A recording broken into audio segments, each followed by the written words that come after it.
Makanya saya tuh pernah suatu saat berpikir, kenapa ada hadis orang miskin tuh masuk surga lebih dulu 500 tahun ketimbang orang kaya. Dulu saya janggal. Ternyata kalau orang miskin itu komunitasnya itu utang beras, jadi urusan nyawa.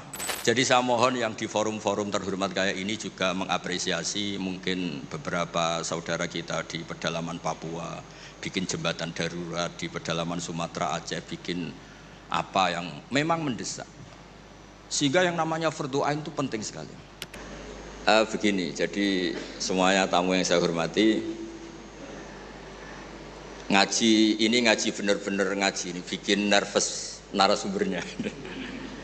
Begini, ini mungkin ada Pak TGB, ada Pak Lukman kemarin ketemu saya di Jakarta. Orang tuh kalau ingin pinter, ini anak-anak di PPAI ini, syaratnya itu kalau ngajar itu gurunya ikut, muridnya ya ikut. Jadi Syekh Zakaria Al-Ansori itu dulu gak pinter-pinter banget. Gak pinter-pinter banget, sampai dapat gelar Syekhul Islam. Karena dia itu trauma, gurunya itu namanya Ibnu Hajar Al-Asqalani itu kerennya minta ampun. Kalau melihat santri goblok itu marah betul. Kalau sekarang punya santri goblok kadang seneng karena gak nyaingi kiainya. Itu kalau ada anak UII terus dapat gelar apa di Harvard, yang bingung Pak Rektor, saya aja ada sampai kayak gitu. Punya murid itu pinter sekali, namanya Ibnu Hajar Al-Haythami. Makanya kata saya Zakaria ini, saya kalau mau ngaji ya bingung karena guru saya itu kerennya minta ampun. Kalau mau ngajar ya bingung karena murid saya ini pinter, ditipu gak bisa. Ternyata itu bikin pinter. Ya saya sekarang di sini mau ngomong seenaknya itu ada Prof Kures, ada Dr. TGB itu kan kayak tukang koreksi, jadi repot nanti kalau salah. Terus yang ngaji-ngaji di sini itu juga lebih pinter lagi. Pokoknya mintanya itu masuk surga lewat arahnya Gus Pak. Bikin arahan masuk surga itu kan ya tidak gampang. Tapi saya pastikan delalah Nabi hanya ngendikan mangqala la ilaha illallah dakhalal jannah. Saya sering komplain ya sama beberapa orang-orang soleh. Saya komplain betul, bukan komplain nanti komplain betul. Dia itu ngijazahi saya wiridan la ilaha illallah panjang terus ruwet. Terus saya nggak hafal-hafal, saya dimarahin. Gus kamu itu cerdas kalau ini kok udah hafal-hafal. Memang saya sengaja tidak saya hafalkan gitu. Yang ada tambahan-tambahannya itu Pak Kures. Banyak tanya. Kenapa? Nanti ke rumah saya, nanti tak kasih tahu.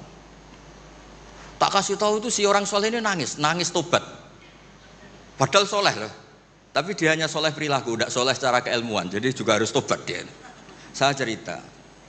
Di antara perlawanan ahli hadis adalah kalau hadis itu ditambahin, misalnya gini, mangqala la ilaha illallah mi'ata marrah dakhalal jannah.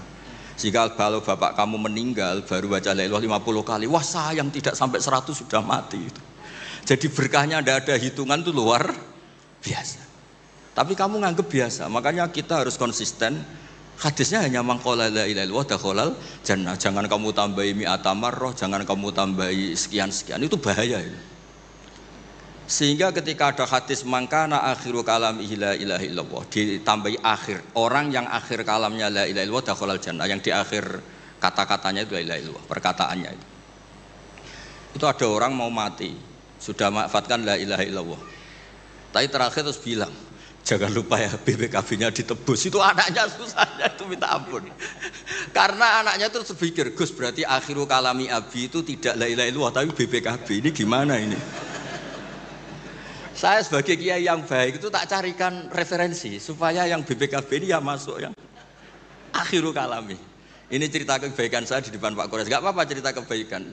Daripada gak diakui mendingan diceritakan supaya itu. Tak cari, itu riwayatnya Abi Dawud dan beliau sendiri dalam menambahi akhiru kalami. Di riwayat yang lain itu gak ada akhiru kalami, cukup mangqala la ilaha illallah dakhalal jannah. Karena itu bikin keresahan, kata akhiru kalami itu bikin keresahan. Ada yang akhir kalamnya BPKB, sertifikat. Ada yang akhir katanya nasib-nasib, apalah. Pokoknya banyak yang tidak akhir kalam. Sehingga keilmuan hadis itu harus dijaga. Makanya kata Imam Muslim, Shahihain itu Bukhari Muslim. Beliau ngendikan, lam naros shorihin akdaba fi syai'in akdaba minhum fil hadis. Saya tidak pernah melihat orang soleh berdusta kayak mereka berdusta ketika meriwayatkan hadis. Ini penting saya utarakan supaya orang itu gak gampang terjebak sama riwayat-riwayat gak jelas. Tafsir itu menjadi kacau itu gara-gara riwayat-riwayat yang tidak jelas.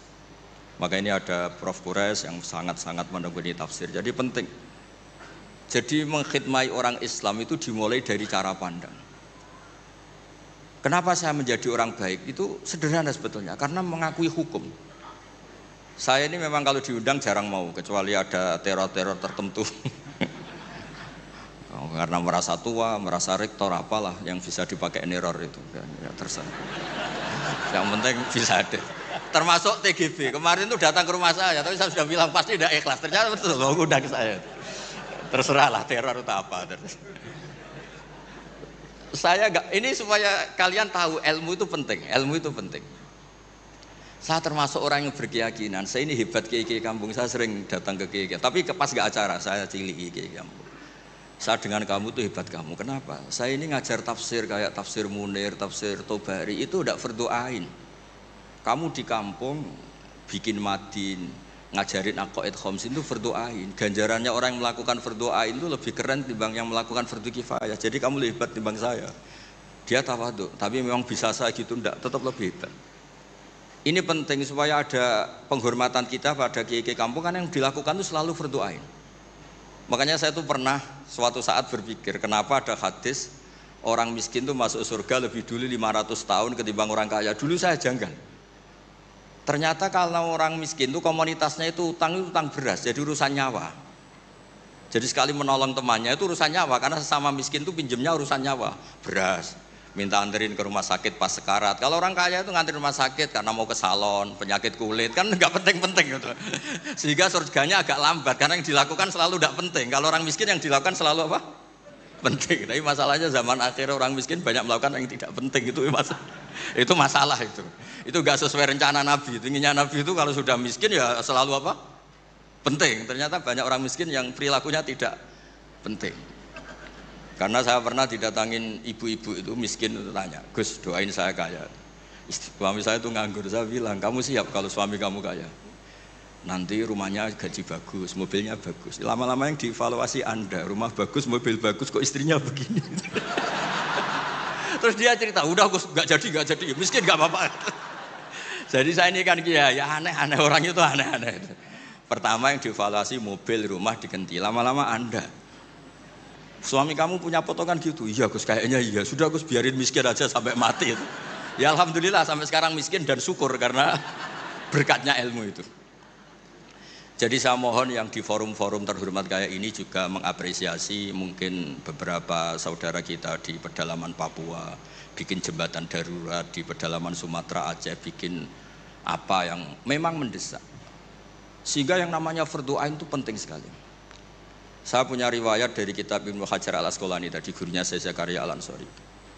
Ketika nanti di mahsyar dan secara lahir teks hadis, seorang lagi secara lahir teks hadis itu Allah itu nimbalin Rasulullah Muhammad dan Jibril. Berarti tiga, Allah, Jibril sama Rasulullah Muhammad. Terus nabi-nabi datang dan dalam jumlah yang istilahnya itu makom sing yahbitul awwalun wal akhirun. Satu makom yang semua orang itu ingin. Semua orang kena hisab, kena evaluasi, nabi-nabi ini dekat sama Allah. Itu pertama yang dikatakan oleh Nabi matur ke Allah itu, ay rabbi ibaduka abaduka fi atrofil ardi. Yang menyembah jenengan, yang mengesahkan jenengan tidak hanya kita, orang-orang di pelosok, di pedalaman semuanya mengesahkan jenengan, semua mentahlilkan jenengan, semua mentasbihkan jenengan, tidak yang sekedar di forum-forum kayak gini. Terus Allah bilang iya. Nah sekarang itu krisis keilmuan karena agama ini diambil oleh, ya bisa dikatakan hal-hal yang besar, kayak acara-acara yang besar apa. Meskipun ini pas acara besar, justru itu saya fair ngomong ini supaya sama-sama ingat. Jadi yang dikatakan agama itu nuroy yamsi bihi finnas, menjadi nur yang menyinari hati manusia. Bukan tentang ormas besar, masjid besar, kampus besar, itu bagian dari itu. Tapi ini bukan segala-galanya. Sehingga semua orang itu perasaan hubungannya dengan Allah itu privat. Tidak diambil alih oleh ormas besar atau lembaga besar atau komunitas besar. Ini penting supaya orang itu merasa bagian dari hamba Allah. Makanya ada munajat, ada beberapa ibadah yang tidak disunatkan jamaah. Ini kan unik, Islam itu mengharuskan jamaah. Tapi ada ibadah-ibadah yang malah tidak disunatkan jamaah. Sehingga orang hubungannya dengan Allah itu asik. Terus kedua, ini terakhir nanti Pak Goras yang cerita panjang lebar. perilaku ilmu itu di atas perilaku ibadah. Dulu Masjid Haram tuh keren. Tapi karena salah kelola, itu diisi berhala-berhala yang ingin dapat berkahnya Ka'bah. Jadi orang kafir itu unik, mensyirikkan Allah tapi dekat Ka'bah. Jadi percaya Ka'bah itu keramat, supaya Tuhan ini dapat berkah malah diletakkan pinggir apa? Ka'bah. Jumlahnya 360 berhala.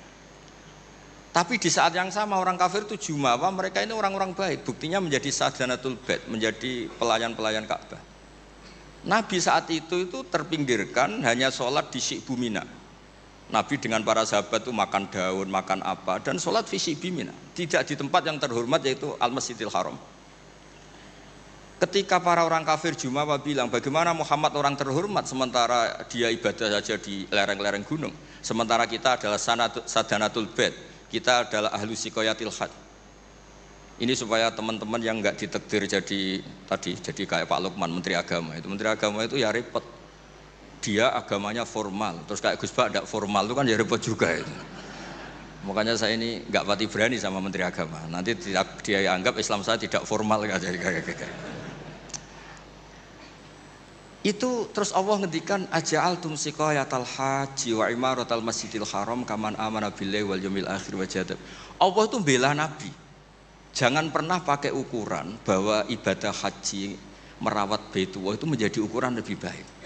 Ukuran lebih baik adalah ketika itu orang ibadah secara benar, yaitu tauhid. Ini orang sudah lupa bahwa pernah Allah itu ngeritik siqayatal haji wa imaratal masjidil haram. Makanya saya itu kalau ngelepas haji itu dulu sering ngelepas haji orang umroh. Sekarang kayaknya orang-orang trauma. Karena saya kalau ngelepas haji itu begini. Kalau menurut hadis yang sering dipasang di BRI, di BNI itu al-hajjul mabrur laisa lahu jazaa'un illal jannah. Itu populer sekali hadis itu. Terus ini ngelepas orang haji, saya ngomong gini ngelepas orang haji.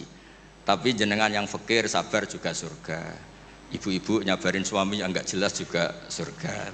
Suami-suami yang nyabarin cerewetnya istri juga surga. Orang ingin haji enggak kesampaian tapi enggak ngomel-ngomel sama Allah juga surga.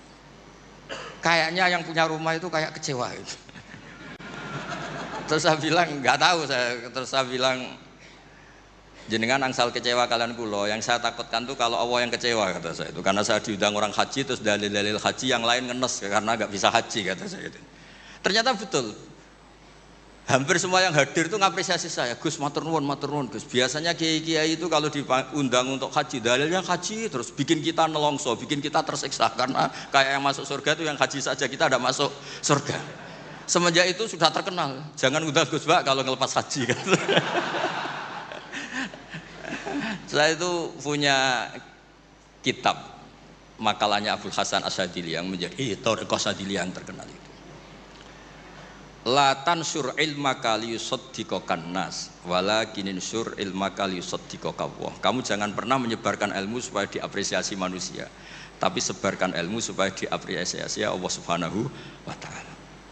Makanya saya tetap meskipun kata orang banyak saya ini kiai terkenal, saya itu merasa ibadah saya itu ikrar, mengakui fungsi-fungsi kiai yang di kampung-kampung. Mereka itu saya pernah punya teman itu nyuwun sewu gobloknya itu enggak ketulungan. Dia itu kerja di tengah hutan. Saya tidak tahu ilegal logging apa enggak, tapi kerjaan di tengah hutan. Dulu enggak ada HP, saya disuratin. Gus gimana Jumatan di tengah hutan? Saya bilang, kamu kan pernah ngaji, kalau enggak kampung enggak apa, enggak usah Jumatan, duhur saja. Masalahnya komunitas saya bilang, wong Jumat kok duhur, jadi mintanya Jumatan. Aduh. Pakai surat karena dulu enggak ada telepon, enggak ada. Saya bilang ya enggak apa-apa Jumatan. Dia masih punya sisa-sisa ilmu. Katanya kalau enggak 40, enggak kampung, enggak wajib Jumatan. Kamu tadi minta Jumatan, sekarang enggak mau Jumatan, ini gimana? Wes toh Gus saya ini kan terkenal bodoh, jadi itu kewajiban orang alim mikir itu, enggak kewajiban orang bodoh mikir itu. Karena dia korban teori bodoh itu penting, kata dia nanti kalau ditanya mungkar nakir itu salah, orang bodoh kok ditanya kata. Jadi memang agak direncanakan itu. Jadi ya bodoh pinter akhirnya dia. Setiap tanya saya, masa kamu udah bisa sendiri? Gunanya orang bodoh ya gini Gus, tinggal tanya katanya. Makanya yang hadir di sini juga penting itu. Tinggal minta resep Gus Bak, cara masuk surga, masuk sudah Gus Bak, masuk udah tidak penting, penting resepnya. Nah, Akhirnya saya kan nyari-nyari gimana supaya ada Jumatan seperti itu. Lah ini yang terus saya bilang, kamu sama saya itu keren saya. Keren kamu katanya. Kenapa Gus? Kamu nanti dikholi karena pendiri masjid. Makanya saya pernah cerita ini sampai kiai itu nangis. Orang tuh kalau kiai kampung itu pendiri masjid kadang dikholi. Kalau sudah kiai top-top itu bisa aja disangoni pakai uang kotak masjid kata saya itu. Ini bukan nyindir, bukan, supaya orang tuh ngerti lah. Jadi memang dulu Nabi itu penghormatannya sama orang yang melakukan fardhu ain itu luar biasa. Uwais Al-Qarni itu tetangganya sudah dosowan Nabi. Uwais Al-Qarni itu belum. Karena ibunya itu egoisnya minta ampun, gak mau ditinggal. Kemana-mana minta digendong. Tapi Nabi malah ngendikan khairul qurun Uwais Al-Qarni. Orang terbaik tabi'in itu Uwais Al-Qarni. Umar kalau kamu ketemu minta. Karena dia fanatik mengelola fardhu apa? Ain. Makanya saya mohon sama alumni UII kalau sudah di rumah di mana-mana itu nggak usah merasa kalah keren sama Pak Fathul Wahid karena jadi rektor. Pak Fathul Wahid di sini itu ya rektor, terus ya banyak yang layani meskipun dia sopan katanya pelayan, tapi yang layani bawahnya nggak pernah nyupir sendiri tetap. Nggak pernah nyupir sendiri, ya nggak pernah buka pintu sendiri, tetap dilayani. Tapi kalau kamu di kampung jadi kiai musola terus miskin itu yakinlah pendiri, statusnya apa? Pendiri, bukan penerus, tapi apa? Pendiri. Pak Fathul Wahid hanya apa? Penerus.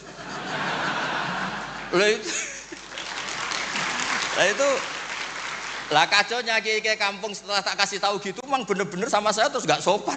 Waduh. Ya tapi saya ikhlas lah atas nama ilmu. Bener-bener nggak sopan. Waduh ini ya. Sopannya itu pendak kalau dia iskal hukum karena sinaune serius saya tanya, Gus ini hukumnya gimana? Akhirnya sopan lagi. Dia agak bisa, ilmunya agak cukup untuk menjawab. Ya tapi apapun itu yang namanya ngaji itu pengakuan ikrar ya. Jadi penting, makanya kan diantara hebatnya Rasulullah SAW itu kata Imam Ghazali, nggak ada pemimpin justru kena khitab wakhfid janahaka liman ittaba'aka minal mu'minin. Muhammad, kamu harus merendahkan diri kamu liman ittaba'aka, sama orang yang ikut kamu, sama santri kamu, sama orang yang percaya sama kamu. Kayak apa Allah mendidik kekasihnya. Jadi yang disuruh sopan malah nabinya. Jadi kalau andekan di era modern Pak Fathul Wahid yang sopan sama mahasiswa itu yang penopang kampus. Kayak apa? Makanya kata Imam Ghazali, andekan mental ta'azzus atau takabur, andekan keangkuhan itu hal yang baik. Lama amarallahu ta'ala habibahu biqauli ta'ala wakhfid janahaka limanit taba'aka minal mu'minin. Nah tentang visi ya, visi itu gampangnya tadi. Agama ini kan menentukan halal haram. Zaman apapun, teknologi apapun, mesti pertanyaannya ini kalau baik ya halal, kalau buruk ya haram. Misalnya ada teknologi yang orang bisa ke Mekah 2 detik atau 2 menit. Orang tetap pertanyaannya, saat itu ibu kamu sekarat apa enggak? Anak kamu sakit apa enggak? Punya kewajiban fardhu ain apa enggak? Kalau punya fardhu ain kamu tinggal pasti orang nganggap masalah. Ya kan?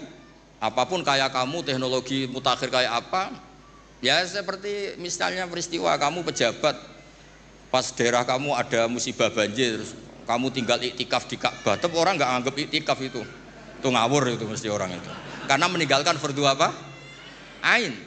Saya di sini kata orang banyak kan keren, misalnya sama ahli tafsir Quraisy. Tapi misalnya saat ini istri saya sakit atau anak saya sakit, pasti dianggap ngawur itu, karena meninggalkan fardhu ain. Jadi fardhu ain itu menurut saya segala-galanya. Makanya saya sering ngaji di majelis saya itu saya sering cerita, kata Allah dalam hadis qudsi, ma taqarraba ilayya abdi bisyai'in ahabba ilayya mimma aftaradtuhu alaih. Tidak ada ibadah yang paling saya sukai sebagaimana ibadah orang melakukan fardhu. Jadi fardhu ain ini adalah konstitusi. Berarti orang-orang yang sekarang nyari makan untuk keluarga dan statusnya fardhu ain itu lebih keren ketimbang misalnya orang nyari kekayaan untuk rofahiyah, untuk takmilah, untuk penyempurnaan, untuk sekunder. Nah di sini pentingnya peletakan hadis. Orang miskin itu masuk surga lebih dulu 500 tahun ketimbang orang kaya. Tapi saya bilang ke santri-santri saya, tapi jangan kamu berpikir kalau Bilal itu surganya lebih dulu ketimbang Abu Bakar. Karena Abu Bakar ini jauh punya kebaikan di luar kebaikan sabar sama miskin, yaitu fungsinya menjadi pondasi Islam, yaitu Abu Bakar. Kalau ingin menjadi orang miskin yang cepat masuk surga tadi, semua perilaku Anda adalah fardu ain. Wah, semua perilaku Anda adalah fardu. Itu kan ya berat. Ya jadi saya mohon masalah teknologi, masalah apa, yakinlah sama Islam, pasti hukum tertingginya itu kalau maslahat ya baik, kalau madarat ya haram. Sehingga kamu nggak usah. Misalnya ada orang pakar bom, bisa punya bom yang satu kali ledakan bisa menghancurkan dunia. Ya hukumnya itu ifsad, kalau ifsad itu haram, kalau haram ya ada prestasi, kan gampang, kan nggak perlu ribet-ribet. Ya saya kira demikian sebagai mukaddimah saya, nanti Prof. Kores yang meneruskan.